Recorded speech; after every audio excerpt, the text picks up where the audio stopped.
no aceptaremos la exclusión de nuestro pueblo de ese derecho. Mr. Gorbachev, tear down this wall.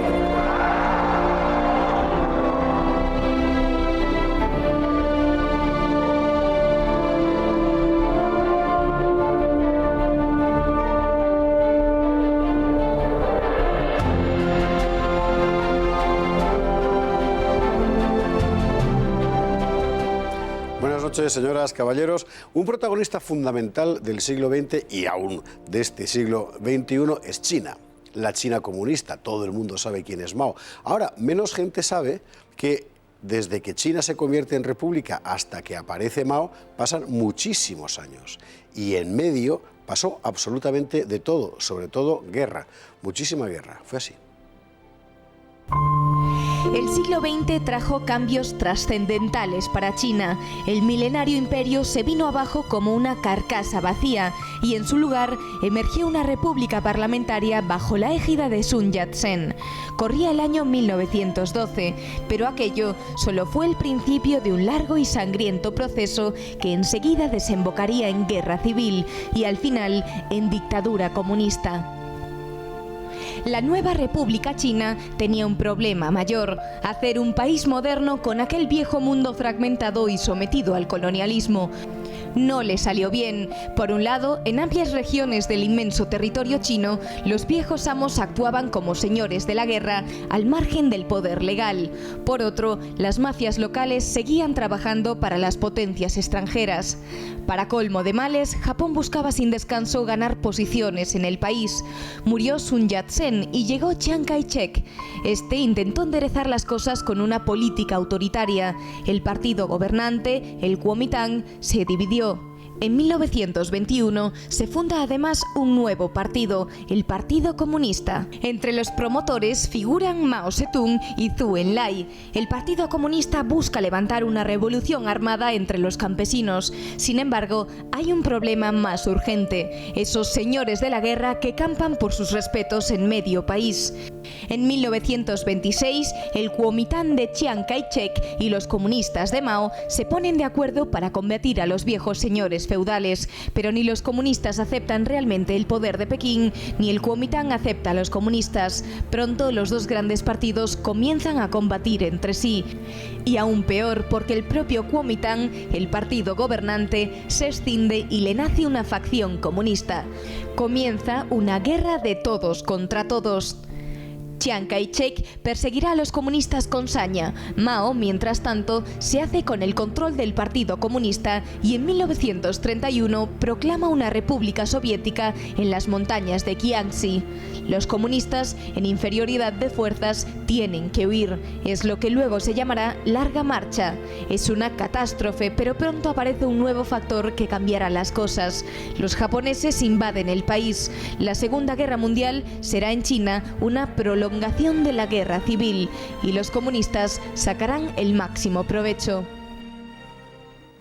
Fernando Paz, muy buenas noches. Muy buenas noches. Bienvenido de nuevo a Tiempos Modernos. Un placer. O sea, 1912 se proclama la República en China. 1949 Mao gana su guerra. Pasan 37 años, nada menos. Y en medio pasa absolutamente de todo. Quizá habría que empezar por el principio, que es ¿por qué se proclama una república en China, que era el imperio por antonomasia?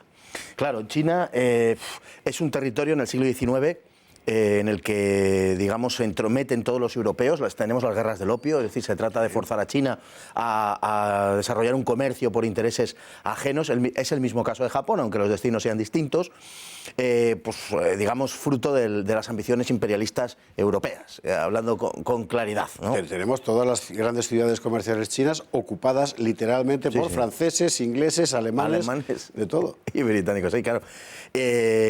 Y a partir de ahí el entrometimiento europeo cada vez es mayor. Eso pone en serio peligro la estabilidad de China y sobre todo el prestigio de las instituciones chinas. Hay una revuelta, allí hay una revuelta nacionalista xenófoba que se llamaba en su momento, la de los boxers, efectivamente, en 1900. Realmente cruenta. Terrible la revuelta, pero producida por esa ocupación occidental que provoca una reacción de una gran intensidad entre la juventud china. Es una revuelta de signo profundamente nacionalista. Y es un antecedente de lo que pasará después. Cuando se liquide el imperio, nacerá una fuerte tendencia política e ideológica republicana que tenderá de una forma, si se quiere, un poco paradójica, a europeizarse. Es decir, mira a Europa, mira las soluciones de tipo nacional, liberal, como, digamos, el camino a seguir por parte de China si China quiere modernizarse. Y la cuestión de la modernización, a mi entender, es clave en todo este proceso, tanto en lo que tiene del desarrollo del Kuomintang como del Partido Comunista Chino. Kuomintang es, como se llama el partido, que se funda con el nacimiento de la República en 1912, el mundo imperial cae por completo, Puyi, el último emperador, queda confinado en la ciudad prohibida y Sun Yat-sen toma el poder. Intenta construir una república a la europea. Y es un fracaso absoluto, entre otras cosas, porque el territorio no lo controla en modo alguno. Claro, un producto de la descomposición del sistema chino, que era un sistema antiquísimo, milenario. Un producto de esa descomposición es que la nueva república no abarca todo el territorio y aparecen unos señores de la guerra que fragmentan todo el territorio, fundamentalmente norte de China, y que son dueños y señores de, digamos, al estilo feudal casi más clásico, podríamos decir. Además, la existencia de esos señores de la guerra facilita el entrometimiento de Japón en la política china. Claro, sí, eso hay que pagar a unos a otros, en fin, claro. No, claro, efectivamente. Y entonces, Sun Yat-sen se da cuenta de eso y lo que intenta es poner orden en aquel mare magnum, en aquel caos absoluto en que se ha convertido China. Lo que pasa es que Sun Yat-sen muere relativamente pronto, el año 26, de un cáncer de hígado, si no recuerdo mal. Que es muy rápido el proceso, y le sustituye Chiang Kai-shek, que tiene unos criterios quizá algo más estrictos de los criterios que tenía Sun Yat-sen, pero el objetivo es el mismo. Se ve envuelto en una auténtica locura, se ve envuelto en una guerra contra los japoneses, en una guerra contra los señores del norte y en una guerra contra el Partido Comunista. El Partido Comunista, que en ese contexto caótico que hemos descrito, aparece en torno a 1921. Hay que decir que los rusos, los soviéticos, en ese momento están pagando a otro señor de la guerra para que meta ahí bulla por su cuenta, y en principio pactan el nuevo Partido Comunista con Chiang Kai-shek, que lo que instala es una especie de, como decir, un autoritarismo militar. Pactan para acabar con los señores de la guerra, pero a su vez están peleados a muerte literalmente entre sí. Sí, la política soviética fundamentalmente era una política de unión de todos aquellos que querían superar ese régimen feudal, por decirlo de alguna manera, y dar un salto hacia la modernización de China. Por eso no, digamos, apuestan desde el primer momento por el Partido Comunista, sino por el Kuomintang de una manera bastante clara, y hace que los comunistas obligan a los comunistas a someterse a las políticas del Kuomintang, al cual a su vez le sale una rama izquierda que terminará proclamando la propia expulsión de Chiang Kai-shek. O sea, es todo bastante complicado. Y de hecho, el propio Partido Comunista está dominado por los que ellos llamaban por los moscovitas, por los que habían estado en Moscú, por los que habían sido aleccionados convenientemente por la Unión Soviética y que de forma funcional impedían el crecimiento del Partido Comunista, porque la apuesta de Moscú no era el Partido Comunista. Eso es lo que, cuando Mao comienza a tener protagonismo en el partido, eso es lo que Mao hará saltar por los aires, imponiendo una nueva dirección. La vieja, la dirección de Bo Gu, que era la joven estrella ascendente en el partido, el Zhou Enlai, que fue el único que luego verdaderamente sobrevivió políticamente a todo aquello, y no nos olvidemos de Otto Schmidt, el agente de la Comintern, el escritor alemán, ¿no?, que luego escribiría sus memorias en la RDA muchas décadas después. Era una dirección concebida para someterse a la política soviética, y Mao ya da, cuando es elegido a comienzos del año 35 como el verdadero factotum del partido, lo que hace Mao es forzar la situación de tal manera que verdaderamente se aleja de Moscú. Fue la primera señal en pleno stalinismo de que Mao no iba a seguir caninamente, digamos, lo que le ordenara Moscú, ¿no? Entre medias pasa una cosa muy terrible que luego la propaganda maoísta vendió como épica, que es la llamada Larga Marcha, que en realidad lo que consiste es en que Chiang Kai-shek consiga agotar a los comunistas, estos se retiran a unos montes, tienen que huir de allí y emprenden una huida efectivamente de más de un año andando, en fin, es una cosa tremenda, es la famosa Larga Marcha que aniquila físicamente al Partido Comunista. Y efectivamente así es, un año recorriendo unos 6.000 y pico kilómetros, es una huida porque los comunistas tienen apenas un par de bastiones que son asaltados por las tropas de Chiang Kai-shek y sufren un durísimo revés, tienen que huir de las provincias que ocupan y tienen que escapar de aquella persecución. Ese debilitamiento del Partido Comunista será lo que utilice precisamente Mao Zedong durante la Larga Marcha en la reunión de Sunyi, cuando se impone a los moscovitas, ¿no? Será lo que le sirva a Mao Zedong precisamente para imponer su dirección. Le llevará 10 años todavía a ser nombrado secretario del Comité Central del partido, ¿no?, y del Ejército Rojo, pero durante esos 10 años Mao ya se ha hecho con el Partido Comunista, que al final responderá, pues estará modelado, digamos, a su imagen y semejanza. La política en general será, a partir de ese hecho de la Larga Marcha, los comunistas ya nunca nunca más se fiarán de los nacionalistas del Kuomintang de Chiang Kai-shek, y aunque Moscú en alguna ocasión tratará de imponer un gobierno conjunto, Mao se negará siempre. Mientras tanto, en el campo nacionalista, el campo de Chiang Kai-shek, el campo del Kuomintang, el campo, digamos, de la república originaria en China, está pasando de todo y sobre todo que empiezan a pelearse entre sí. Y seguramente habría podido ganar la guerra a los comunistas si no fuera porque su propio campo estaba más agujeros que un queso gruyère.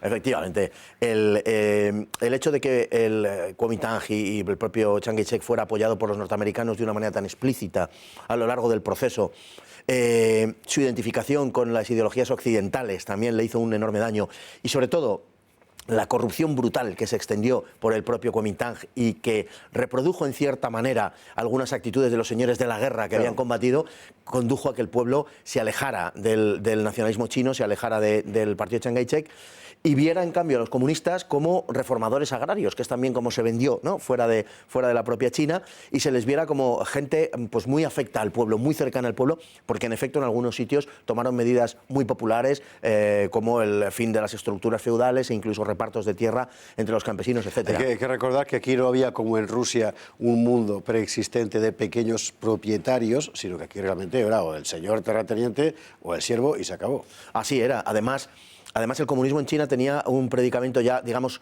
fácil y ganado de antemano, porque había una larga tradición comunalista en China. Sí. Con lo cual, bueno, pues no parecían, digamos, no parecía que estuvieran predicando nada nuevo. Los orientales y los chinos concretamente, frente a lo que muchas veces nos creemos, son enormemente prácticos. Tendemos a recrear su figura como la de filósofos, ¿no? Y recordamos aquello de Felipe González cuando volvió del viaje a China. Gato negro, gato blanco. Eso es. Da lo mismo siempre que caces ratones, ¿no? Pues eso, formulado en forma de proverbio chino, pero es muy típico de China. Son muy prácticos. Son enormemente prácticos. Y eso es lo que le pasó al pueblo chino, que vieron que por un lado había una serie de señores con actitudes de carácter feudal, personalistas, que la causa que defendían empezaba a ser dudosa precisamente por esa actitud, y en cambio los comunistas, que siempre han desarrollado muy bien la propaganda, se los llevaron de calle. Aún así, probablemente el comunismo no se habría convertido en la fuerza protagonista en China, de no ser porque en ese momento llega Japón e invade.